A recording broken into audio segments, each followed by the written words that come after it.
பொதுவா நம்ம டீ கடையில அரசியல் பேசி பார்த்திருப்போம். ஆனா தன்னோட அரசியல் பயணத்தையே டீ கடையில ஆரம்பிச்சு 3 முறை முதலமைச்சரா இருந்து இன்னைக்கு சடனா திமுகவுல போய் ஜாயின் பண்ணியிருக்காரு பன்னீர்செல்வம் அவர்கள். அவரோட இந்த திடீர் முடிவுக்கான காரணம் என்ன? அவரை தொடர்ந்து அதிமுகவுல இருக்க முன்னாள் அமைச்சர்களும் திமுகவுல ஜாயின் பண்ண போறாங்க. அவங்க யாரு?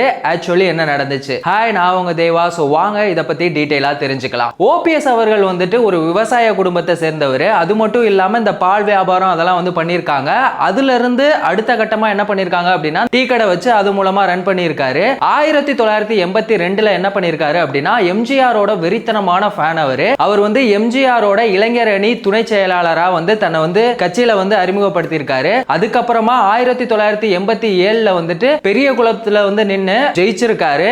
அதுக்கப்புறமா அவரோட வாழ்க்கையிலே ஒரு டேர்னிங் பாயிண்ட் அப்படின்னா 1996ல உள்ளாட்சி தேர்தலில் போட்டியிடுறாரு. அதுலயுமே ஜெயிச்சிடுறாரு. 2001ல தான் சட்டமன்ற தேர்தலில் முதல் முறையா அவர் போட்டியிடுறாரு. அப்பவுமே ஜெயிச்சு எம்எல்ஏ ஆயிடுறாரு. எம்எல்ஏ ஆனது மட்டும் இல்லாம வருவாய்த்துறை அமைச்சராகவுமே ஆயிருக்காரு. அதுக்கான ரீசன் என்ன அப்படின்னு பாத்தீங்கன்னா 1999ல தினகரனுக்கு ஆதரவாகவும் பேசியிருக்காரு, சசிகலாவுக்கு ஆதரவாகவும் பேசியிருக்காரு. இன்னொரு முக்கியமான ஒரு விஷயம் ஜெயலலிதா அவர்களுக்கு ரொம்ப விசுவாசமான ஒருத்தவரா இருந்திருக்காரு. 1987ல எம்ஜிஆர் அவர்களோட மறைவுக்கு பிறகு அதிமுக ரெண்டு விதமா இருந்தது. ஒன்னு ஜெயலலிதா, இன்னொன்னு ஜானகி அவர்கள். அவர் அப்போ ஓபிஎஸ் அவர்கள் யாருக்கு ஆதரவா இருந்தாரு அப்படின்னு பாத்தீங்கன்னா ஜானகி அம்மா அவர்களுக்கு தான் ஆதரவா இருந்திருக்காரு. அதுக்கப்புறமா சில பேச்சுவார்த்தைகளுக்கு அப்புறமா தான் அதிமுக ஜெயலலிதா அம்மா அவர்களோட கண்ட்ரோலுக்கு வந்திருக்கு. திண்ணையில கடந்தவனுக்கு திடுக்குன்னு வந்துச்சா வாழ்வு அப்படிங்கிற மாதிரி தான் ஓபிஎஸ் அவர்களுக்கு ஒரு வாழ்க்கை வந்துச்சு. 2001ல டான்சி வழக்குல ஜெயலலிதா அம்மா அவர்கள் கைது செய்யப்படுறாங்க. என்ன ரீசன் அப்படின்னு பாத்தீங்கன்னா இந்த டான்சி அப்படிங்கிறது Tamil Nadu small scale industries corporation, அதாவது அரசுக்கு சொந்தமான நிறுவனத்தை ஜெயலலிதா அம்மா அவர்களோட பங்குதாரர்களான ஜெயா பப்ளிகேஷன், சசி என்டர்பிரைசஸ் அவங்க ரெண்டு பேரும் என்ன பண்றாங்க அப்படின்னா குறைஞ்ச விலைக்கு வாங்கியிருக்காங்க. அரசு பதவியில இருக்க ஒருத்தவங்க அரசு நிர்வாகத்துக்கு சொந்தமான இடத்தை குறைஞ்ச விலைக்கு வாங்கினதுனால ஜெயலலிதா அம்மா அவர்களை 3 மாசம் அவங்களுக்கு சிறை தண்டனை விதிக்கிறாங்க. இந்த காலகட்டத்தில் ஓபிஎஸ் அவர்கள் ஒரு 6 மாதம் முதலமைச்சரா இருந்திருக்காங்க. அதுக்கப்புறமா 2014 to 15 அந்த டைம்ல பாத்தீங்கன்னா 8 மாசம் முதலமைச்சரா இருந்திருக்காரு. அப்போ எதனால அவருக்கு அப்படி ஒரு வாய்ப்பு கிடைச்சிச்சு அப்படின்னா ஜெயலலிதா அவர்கள் சொத்து குவிப்பு வழக்குல கைது செய்யப்படுறாங்க. அவங்களுக்கு 4 வருஷம் சிறை தண்டனை கிடைக்குது. எதுக்காக அப்படின்னு பாத்தீங்கன்னா 66 கோடி அதாவது அவங்களோட சம்பளம் இல்லாம அதிகப்படியான சொத்து சேர்த்ததா சொல்லி அவங்க மேல ஒரு கேஸ் போடுறாங்க. இதுக்காக அவங்களுக்கு 100 கோடி அபராதமும் விதிச்சிருந்தாங்க. அந்த டைம்லயும் ஓபிஎஸ் அவர்கள் முதலமைச்சரா இருந்திருக்காங்க. 2016 to 17 ஜெயலலிதா அம்மா அவர்களோட மறைவுக்கு பிறகு 2 மாசம் மட்டும் என்ன பண்ணிருக்காங்க முதலமைச்சரா இருந்திருக்காரு. இந்த மாதிரி 3 முறை ஓபிஎஸ் அவர்கள் முதலமைச்சரா இருந்திருக்காங்க. அதுக்கப்புறமா மெரினாவுல தர்ம யுத்தம்லாம் நடத்தினாங்க. அதை தமிழ் படம் 2ல கூட வச்சு கலாய்ச்சிருந்தாங்க. அதெல்லாம் உங்களுக்கு தெரிஞ்சிருக்கும். அந்த மாதிரி ரொம்ப கெத்தா வாழ்ந்துட்டு இருந்த ஒரு மனுஷன் அதிமுகவுல இருந்து இவ்வளவு பிரிவினை வந்ததுக்கான காரணம் என்ன அப்படின்னா ஜெயலலிதா அம்மா அவர்கள் மறைவுக்கு பிறகு யாரு அடுத்த தலைவர், ஏன்னா ஒரு உரையில 2 கத்தி இருக்க கூடாது, ஒரு கத்தி தான் இருக்கணும் அப்படிங்கிற மாதிரி அது இபிஎஸ் அவர்களா இல்ல ஓபிஎஸ் அவர்களான அவங்களுக்குள்ள அந்த போட்டியினால அதிமுகவுல இருந்து அவர் பிரிஞ்சிட்டாரு. ஆனா அவர் தனியா இருந்திருந்தா கூட அவருக்குன்னு ஒரு மரியாதை இருந்திருக்கும். இப்ப என்னாச்சு அப்படின்னா திடீர்னு அவர் திமுகவுல போய் சேர்ந்திருக்காரு. திமுக என்ன மாதிரியான ஒரு மாஸ்டர் பிளான் போட்டிருக்காங்க தெரியுங்களா? அதிமுக பாஜக கூட்டணியில தேமுதிக இணைய போறாங்க அப்படின்னு சொல்லி தான் எல்லாருமே எதிர்பார்த்துக்கிட்டு இருந்தோம். அந்த மாதிரி தான் அவங்களோட பேச்சுவார்த்தை எல்லாமே இருந்துச்சு.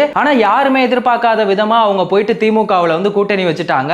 இப்போ கேப்டன் விஜயகாந்த் அவர்கள் உயிரோட இல்லாட்டியும் அவருக்கான விசுவாசிகளும் அவரோட அன்புக்காகவும் கோடான கோடி ரசிகர்கள் இருக்காங்க.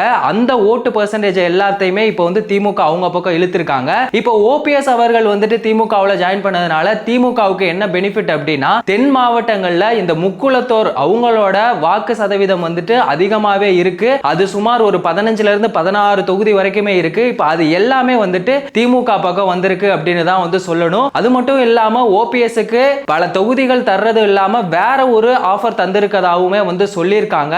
திமுக இப்போ 2026 சட்டமன்ற தேர்தல் நடக்கிறதுக்கு முன்னாடியே அவங்க கையில ஒரு 50% வாக்கு இருக்கு அப்படிங்கிறதுல ரொம்ப தெளிவா இருக்கு. இப்போ ஓபிஎஸ் அவர்கள் திமுகவுல இணைஞ்சதை தொடர்ந்து ஜெயக்குமார் அவர்களும் அமைச்சர் செல்லூர் ராஜு அவங்க 2 பேருமே திமுகவுல ஜாயின் பண்ண போறதா புதுசா சொல்லிட்டு இருக்காங்க.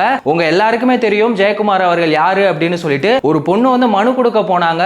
அவங்கள அந்த பொண்ணை கற்பழிச்சு அந்த பொண்ணு இந்த மாதிரி நான் கர்ப்பமா இருக்கேன் அப்படின்னு அப்படின்னு சொன்னதுக்கு அப்புறமா கொஞ்சம் கூட யோசிக்காம அந்த கருவை கலைச்சருன்னு சொன்ன அந்த உத்தமர் தான் இப்போ வந்து என்ன பண்ண போறாரு, திமுகவுல வந்து ஜாயின் பண்ண போறாரு. செல்லூர் ராஜு உங்க எல்லாருக்குமே தெரியும், தெர்மோகோல் எல்லாம் விட்டு பயங்கரமா மீமெல்லாம் ஆச்சு. அவருமே இப்போ வந்து திமுகவுல இணைய போறதா சொல்றாங்க. தாவேகா தலைவர் விஜய் அவர்கள் வந்துட்டு இப்போ ரீசெண்டா வேலூர் நிர்வாகி கூட்டத்துல சொல்லியிருந்தாருல்ல, அறிவாலயம் பக்கம் யாராவது போனாலே அவங்கள வந்துட்டு கூட்டணிக்கு இழுத்துறாங்க அப்படிங்கிற மாதிரி தான் இப்போ திமுக வந்து தொடர்ந்து எல்லாருமே வந்து கூட்டணிக்கு இழுத்துட்டு இருக்காங்க. இதுல முக்கியமான ஒரு விஷயம் என்ன அப்படின்னா, இன்னைக்கு பாட்டிலுக்கு 10 ரூபாய் அப்படின்னு சொல்ற செந்தில் பாலாஜி அவர்களுமே என்ன பண்ணிருக்காங்க, இதுக்கு முன்னாடி அதிமுகல தான் இருந்திருக்காங்க. அதிமுகல செந்தில் பாலாஜி அவர்கள் இருக்கும்போது ஸ்டாலின் அவர்களை எவ்வளவோ விமர்சனம் பண்ணிருக்காரு, கட்ட பஞ்சாயத்து பண்றாரு, ஊழல் பண்றாரு, ரவுடித்தனம் பண்றாரு அப்படின்னு சொல்லிட்டு. ஆனா இன்னைக்கு ஸ்டாலின் அவர்கள் அவர் எவ்வளவு பெருமையா பேசுறாரு, கோடு போட்டா ரோடே போட்டுருவாரு செந்தில் பாலாஜி அப்படின்னு சொல்லிட்டு. அரசியல்ல நிரந்தர நண்பனும் இல்ல எதிரியும் இல்ல, அந்த மாதிரி தான் இப்போ நிலைமை இருக்கு. ஓபிஎஸ் அவர்கள் வந்துட்டு திமுகவுல ஜாயின் பண்ணதை பத்தி உங்க கருத்து என்ன அப்படிங்கறத மறக்காம கமெண்ட் செக்ஷன்ல சொல்லுங்க. முன்னாள் அமைச்சர் ஜெயக்குமார் அவர்களும் செல்லூர் ராஜு அவர்களுமே வந்துட்டு திமுகவுல இணைய போறாங்க. சோ இத பத்தின உங்க ஒப்பீனியனையும் மறக்காம கமெண்ட் செக்ஷன்ல சொல்லுங்க. வேறொரு வீடியோல வேறொரு கண்டென்ட்ல நம்ம திரும்பவும் சந்திக்கலாம்.